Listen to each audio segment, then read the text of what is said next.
नमस्कार दोस्तों, आप देख रहे हैं करंट न्यूज और मैं हूं आपके साथ साक्षी। भारत निर्वाचन आयोग अगले 1 महीने में कभी भी राजसमंद, सुजानगढ़ और सहाड़ा विधानसभा उपचुनाव के लिए ऐलान कर सकता है। इस उपचुनाव में मुख्यमंत्री अशोक गहलोत और भाजपा के प्रदेश अध्यक्ष सतीश पूनिया का सियासी भविष्य दांव पर है। दिलचस्प यह है कि दोनों ही पार्टियों को गुटबाजी और अंतर्कलह से पार पाना बड़ी चुनौती होगी। भाजपा और कांग्रेस को सबसे पहले अपनों से जूझना होगा, उसके बाद विरोधियों से लड़ने के लिए रणनीति बनानी होगी। दरअसल एक बार फिर से कांग्रेस के अशोक गहलोत सरकार के कामकाज का उपचुनाव में होने जा रहा है। तीनों सीटें जीतना अशोक गहलोत के नेतृत्व को मजबूती देगा, लेकिन यदि हार हुई तो गहलोत के विरोधियों को फिर से सक्रिय होने का मौका मिलेगा। कमोवेश यही स्थिति भाजपा के प्रदेश अध्यक्ष सतीश पूनिया की होगी।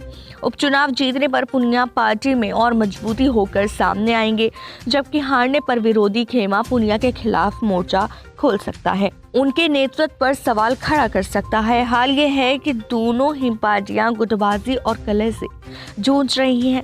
कई नेता ऐसे हैं जो नहीं चाहेंगे कि उनकी पार्टी को बड़ी सफलता मिले।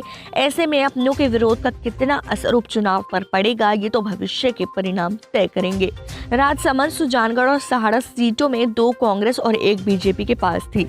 राजसमंद, सुजानगढ़ और सहाड़ा को लेकर बीजेपी कांग्रेस ने जातिगत और सियासी समीकरणों पर भी चर्चा करने के बाद कुछ दावेदारों को तैयार रहने के निर्देश दिए हैं।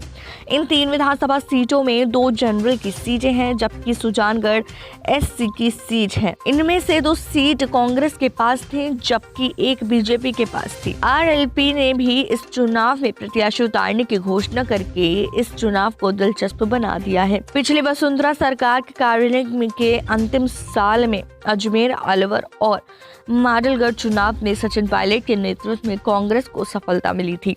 उसके बाद से प्रदेश में कांग्रेस की सत्ता में वापसी हुई थी। ऐसे में गहलोत सरकार के सामने पुराने ट्रेंड को तोड़ना, फिर मात देना एक चुनौती की तरह है।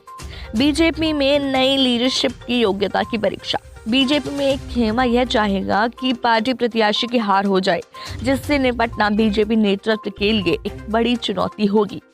बीजेपी अध्यक्ष जेपी नड्डा अगले माह जयपुर आएंगे। इससे पहले कार्य समिति की बैठक भी होगी।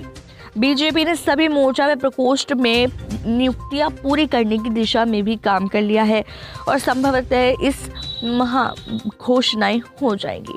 ऐसी और खबरों के लिए देखते रहिए करंट न्यूज।